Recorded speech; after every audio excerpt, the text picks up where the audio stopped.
Okay, as you know, every bodybuilder needs his energy to train and train hard. We diet for about 12 weeks, and a few of the foods that we are going to be discussing are laid out here in front of me at one of my favorite restaurants, the Sizzler. This is where I have a tendency to come and eat right after I get done training, and I will describe each and every item in front of us and show you what you can eat rather than what you can't eat. Alright, this first item here is hibachi chicken, dry. We have 2 chicken breasts with a little taste of lemon to flavor and season. Give it a little bit of taste. We have our broccoli here, a form of complex carbohydrates with a dry baked potato. This, my friends, is teriyaki sauce. It's a no-no. Get rid of it. Don't even buy it. So what we have is protein and our complex carbohydrates. This is a typical lunch for me after I get done training, along with some iced tea and some equal to give it a little bit of flavor. Over here we have a salad. Now, I have a tendency to eat a lot of salads, and I bring my own protein. I'd usually eat 2 cans of tuna fish that are packed in water that's low sodium. I just put the tuna fish on top of it. I have my dark greens, have some onions, some eggs, so I take out the yolks, and I mix my tuna fish all up in there, and I usually drink about 2 or 3 sizes of water, about this size to wash it all down. No complex carbohydrates for this meal. It's all protein and roughage.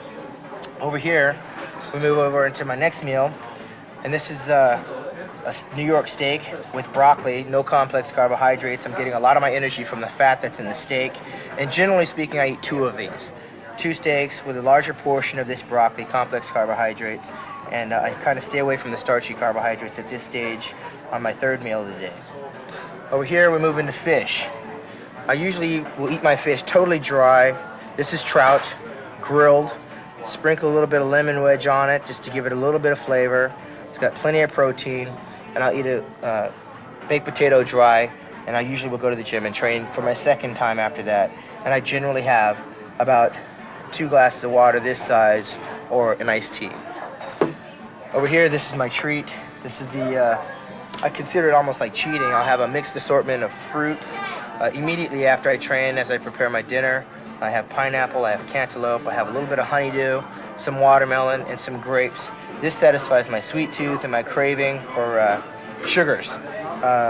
Generally, I'll have a cup of coffee before I do my workout, and after I get done eating this, right after I train, I'll usually have about 12 egg whites and some more broccoli or asparagus to fill me up.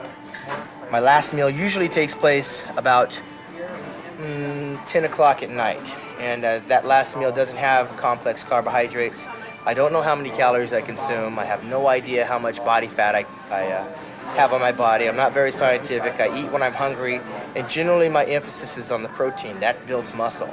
Usually I'll eat my complex carbohydrates just after or just before I train. I usually use the mirror as my guide. When I want to lose more body fat, I increase my cardio and cut back my complex carbohydrates. When I want to fill out a little bit more, I'll add an additional meal by waking up at maybe 5 o'clock in the morning and going to bed a little bit later, maybe 11 o'clock. That way I can add 1 or 2 more meals, get a few more calories in me. But when you're on a diet, you're gradually going to get a little bit weaker. And in a sense of getting weaker, that's not something I concern myself with. That's why I look in the mirror. As long as I'm getting more cut and I'm getting harder, my diet is taking place and my cardio is taking place, that's when I start to pay attention to the condition of my body, and I pose and I flex and I squeeze. 12 weeks, and I'll see you in New York.